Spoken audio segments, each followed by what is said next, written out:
बहुत उम्दा, बहुत अच्छा, बहुत इंस्पायरिंग, बहुत मोटिवेटिंग, बहुत। फिल्म में एक्टर्स की परफॉर्मेंस कैसी लगी आपको? देखिए, ये फ़िल्म अगर देखनी है, चाहे वो पार्ट 1 हो, 2 हो या 3 हो, ये ये फ़िल्म, ये माइलेज भी कमल हसन को ही दिया गया और देना भी चाहिए।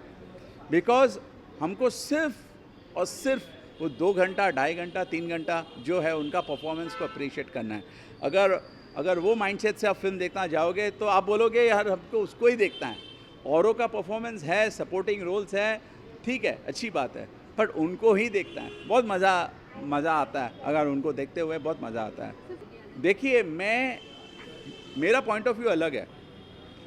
मैं कभी औरों का रिएक्शंस पे मैं तवज्जो नहीं कहता हूँ, नहीं देता, बिल्कुल नहीं। बिकॉज़ मैं जब एक फ़िल्म देखता हूँ, मैं उस स्क्रिप्ट का हिस्सा बन जाता हूँ। मैं फ़िल्म थिएटर में नहीं रहता हूँ तब। Emotionally I am a part of that script. मैं सोचता हूँ आप जैसे खड़ी हैं, ये भाई साहब खड़े हैं, मेरे को लगता है मैं यहीं पे हूँ, उनके इर्द-गिर्द में हूँ।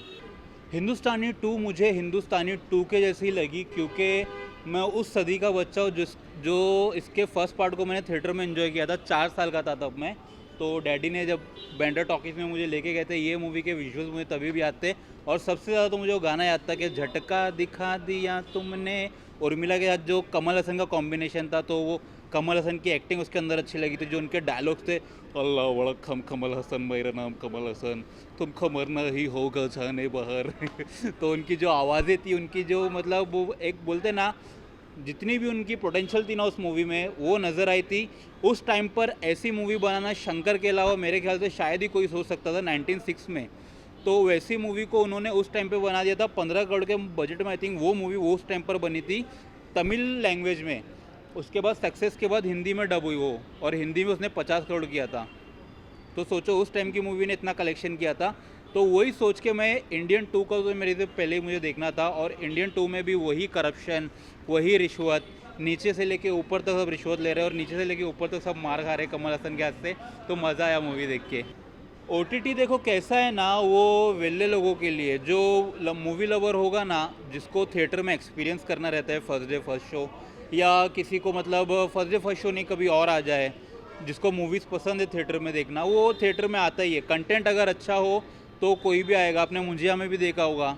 हाँ जी, तो मतलब वर्ड ऑफ माउथ जब आता है मूवी का तो पब्लिक आती है देखने। अच्छे कंटेंट लोगों को पसंद है, तो जिसको OTT का इंतज़ार है वो OTT का इंतज़ार करेगा, जिसको थिएटर में एक्सपीरियंस करना है वो थिएटर में आके एंजॉय करेगा मूवी। शंकर का डायरेक्शन एज़ यूजुअल हमेशा अच्छा ही होता है, क्योंकि मैंने उनकी जितनी भी मूवीज़ देखा हूँ ना, नायक अनिल कपूर की झकास, वो भी एक नंबर थी, मतलब उसमें भी मज़ा आया था।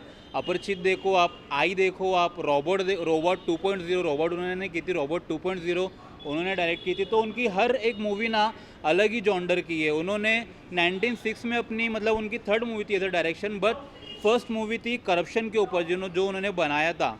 तो उसके बाद से उन्होंने एक वही लेंथ पकड़ी। अब अपरिचित भी देखोगे तो कहीं ना कहीं वैसी मूवी है।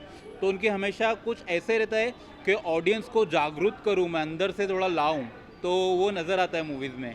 कैसा होता है ना, सच है बट कड़वा है। इस देश का कानून कैसा है कि अगर आप रिश्वत लेते हुए पकड़े जाओ तो रिश्वत देके छूट जाओ। तो सच है पर कड़वा है, इस मूवी में वही दिखाया गया है। तो कहीं ना कहीं कानून को बताता है भाई, जो एक मिडिल क्लास फैमिली से आता है, जो एक नीची जात से आता है, चाहे उसे ऑफिसर बनना हो, चाहे उसे क्लर्क बनना हो, चाहे उसे कोई भी मतलब सरकारी काम कुछ भी करना हो, उनको रिश्वत देना ही देना है। नीचे से लेके ऊपर तक सब खाते हैं, खा खा के पेट फुलाते हैं और अपने बच्चों को खिलाते हैं। तो भाई वो ये मूवी उसी चीज़ के ऊपर दर्शाती है। सो 5 आउट ऑफ कितनी रेटिंग देना चाहेंगे? इस मूवी को मैं दूंगा 3.5 star.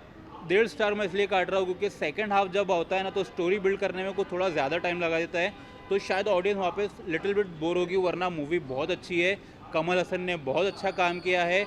Each and every one Indian should be watch this movie. Film देख रहे हो? देखो यार, मैं झूठ नहीं बोलूँगा। मैं अगर मतलब मुझे मूवी अच्छी लगी तो मैं ये नहीं बोलूँगा कि थिएटर में 100 लोग थे। मूवी में 20 से 25 लोग थे, क्योंकि मुझे अभी पता नहीं, क्योंकि कोविड के जो बच्चे, लॉकडाउन की जो पैदाइश है, उनको उसका फर्स्ट पार्ट नहीं पता होगा जो 1906 में आया था।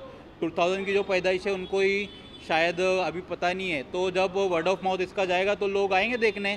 देखते हैं, मूवी तो अच्छी है, सरफराज तो अच्छी है, जो लोगों को टॉर्चर कर रही है आजकल। मीडिया स्क्रीनिंग देखा था मैंने उसकी। Thank you so much. Subscribe to Midday India. Get direct notifications on all our videos by clicking on the bell icon.